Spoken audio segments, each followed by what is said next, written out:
В Якутии, такие же, в принципе, как и везде по России, это в первую очередь, основные группы это бытовые, то есть это пыль, шерсть, эпидермальные, на животных и пыльцевые. То есть они везде примерно одинаково распространены. То есть каких-то специфических в Якутии таких принципиальных особо нет.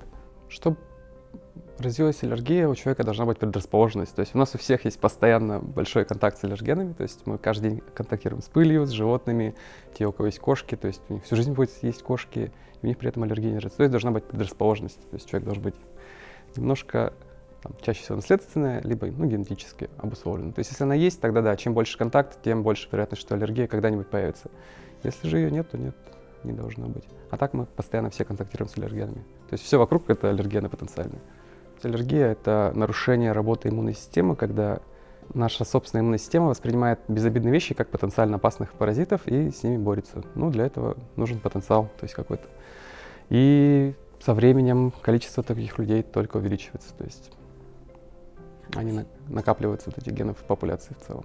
Так, если есть конкретно установленная, доказанная аллергия, то есть на что-то конкретное, то вот с этим надо контактировать, конечно, как можно меньше, потому что аллергия — это защитная реакция, и чем больше контакта, тем сильнее ответная реакция будет. Но тут уже по ситуации, то есть если это аллергия на домашнюю пыль, полностью изолироваться от нее никак не получится. Минимизировать по возможности, да, нужно, но чтобы это не нарушало общую жизнедеятельность человека, то есть ставить это вначале, то есть медикаментозный контроль, то есть при помощи лекарств, а вот быт налаживать настолько, насколько это возможно в идеале, но чтобы это не портила жизнь человеку, то есть не надо превращать свою квартиру в больничную палату стерильную, то есть и портить жизнь себе и родственникам, то есть там должны какие-то границы все-таки быть настолько, насколько это возможно, чтобы это сильно не мешало жизни. Но если это касается домашних животных, то, конечно, надо полностью исключить контакт с домашними животными, чтобы в дома они не содержались, потому что аллергены животных сохраняются длительное время, даже от кошки, например, это может быть годами, так что даже люди, у которых нет кошек дома, у них все равно есть аллергены кошки дома, которые они на себе, на одежде приносят. Хороший прям вопрос. Это одна из теорий появления аллергии, то есть гигиеническая теория. То есть из-за того, что у нас слишком стерильные условия жизни относительно тех, в которых эволюционировал человек, у нас потенциал для развития аллергии выше. А для человека, у которого пока нет аллергии, даже есть риски аллергии, все равно, наоборот, нужен контакт с аллергенами. Как показывает исследование, дети, у которых есть контакт с 3 и более млекопитающими в обычной жизни, то есть это может быть кошка, собака, хомяк, корова и так далее, у них риск аллергии на животных в будущем выше. То же самое касательно питания. Если есть понятие окно толерантности, то есть с 6 до 10 месяцев мы должны ввести как можно больше продуктов ребенку, чтобы снизить вероятность аллергии в будущем. То есть ограничивать тут нельзя.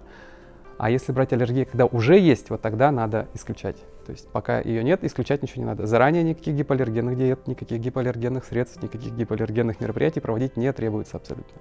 То есть когда есть аллергия, только тогда. Нет.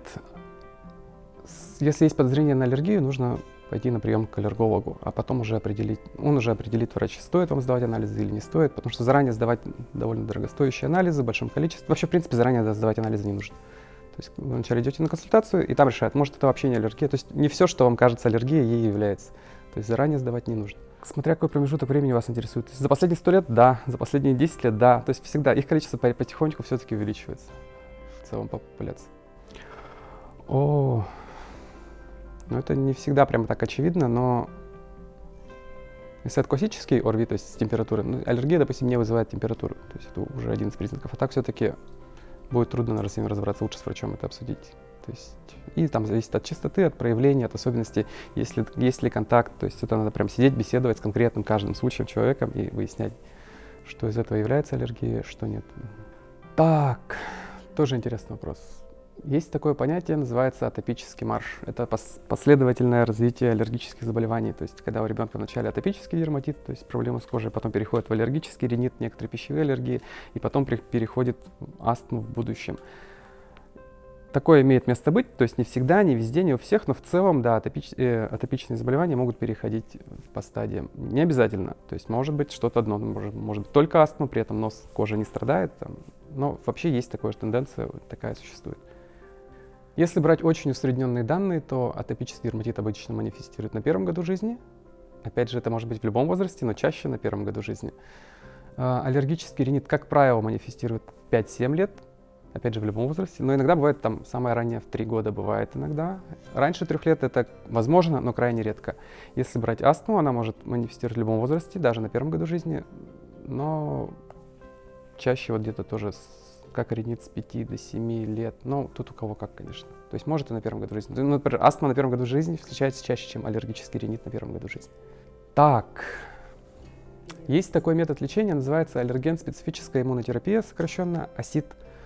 Это когда мы вводим аллерген пациенту в маленьких количествах, в нарастающих дозах и постепенно вызываем у его организма привыкание. Метод очень хороший, он старинный, в 1905 году его придумали, но он применяется до сих пор активно.